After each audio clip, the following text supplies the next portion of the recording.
নমস্কার, ইলা রান্নাঘর থেকে সকলকে জানাই অনেক স্বাগত। আজকে আমি বানাবো পাকা আমের ফুলুরি। আমরা তালের ফুলুরি খেয়েছি, কিন্তু এই আমের ফুলুরি বানিয়ে দেখুন, খেতে খুব ভালো হয়। বুঝতেই পারবেন না এটা তালের বা আমের, দুটো কিন্তু সেম দেখতে লাগে। পাকা আমের ফুলুরি বানানোর জন্য এখানে আমি দুটো আম নিয়েছি পাকা। প্রথমে আমগুলোকে আমি একটু কেটে নেব। আমগুলোকে আমি ছুরি দিয়ে কেটে নিচ্ছি।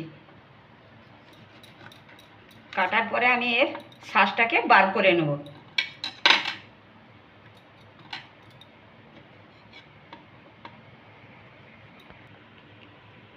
আমগুলো কিন্তু কেটে নিয়েছি, এবার আমি শাঁসটা বার করে নেব। চামচ দিয়ে এভাবে বার করে নেব।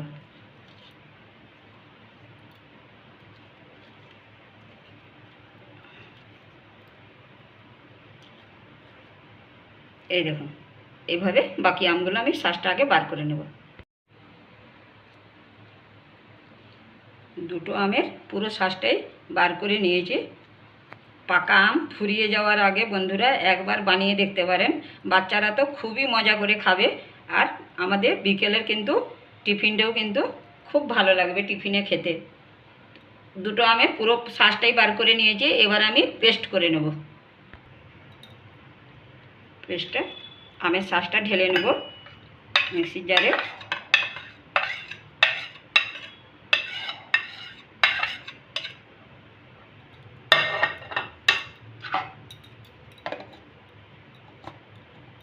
পেস্ট করে নেব এখন।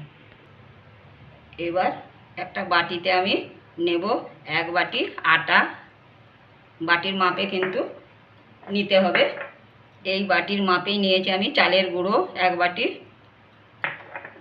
এখানে আমি নিয়েছি হাফ বাটি সুজি,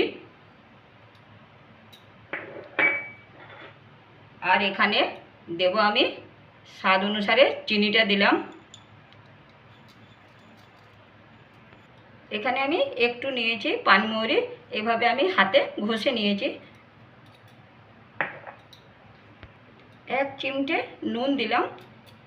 একটু নুন দিলে এর স্বাদ কিন্তু বেড়ে যায়, খেতে খুব ভালো লাগে। এবারে আমি পেস্ট করে রাখা আমের শাঁসটা দিলাম।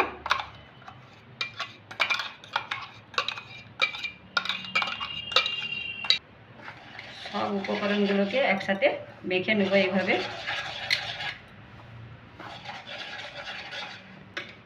সব উপকরণগুলো মিশিয়ে নিয়েছি। এবার আমি এখানে দেব দুধ। একটু একটু দুধ দিয়ে কিন্তু ব্যাটারটা এখন তৈরি করে নেব আমি।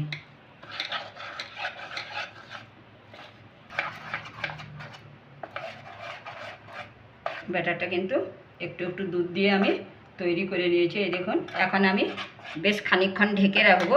ঢেকে রাখার পর আমি আরও 1-2টো উপকরণ দেবো এতে। তো চলুন এখন আমি ঢেকে রাখি। 10 মিনিট ঢেকে রেখেছিলাম। এবার এখানে আমি দেব নারকেল গুঁড়ো, আর দেব এখানে আমি একটু বেকিং সোডা। ভালো করে কিন্তু মিশিয়ে নেব। খানিকক্ষণ ঢেকে রাখার পর দেখুন ব্যাটারটা কিন্তু ঘন হয়েছে খুব। ভালো করে এগুলো মিশিয়ে নেব।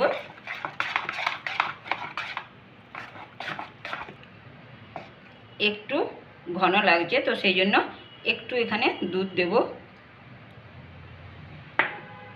ব্যাটারটাকে কিন্তু খুব ভালো করে ফেটিয়ে নিতে হবে এইভাবে।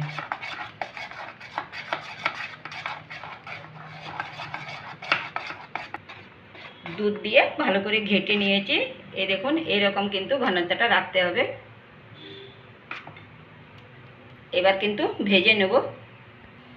কড়াইয়ে আমি সাদা তেল দিয়েছি, তেলটাকে ভালো করে গরম করে নিয়েছি।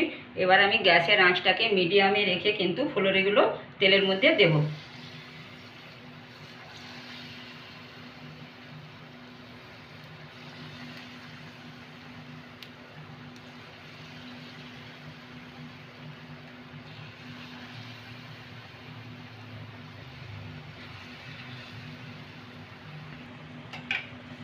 এই দেখুন বন্ধুরা ফুলেছে কি সুন্দর।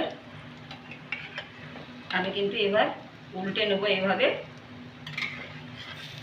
এই সাইডটা ভেজে নেব,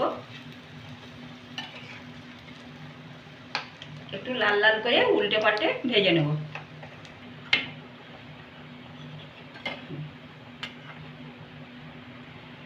এই দেখুন লাল হয়ে গেছে, কি সুন্দর সোনালি কালার এসছে। এবার কিন্তু আমি তুলে নেব তেল ঝরিয়ে।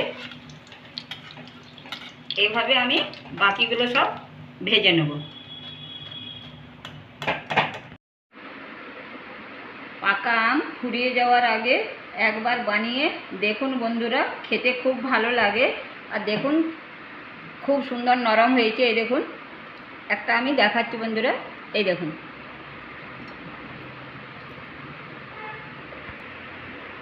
ভালো লাগলে লাইক শেয়ার ও কমেন্ট করতে ভুলবেন না।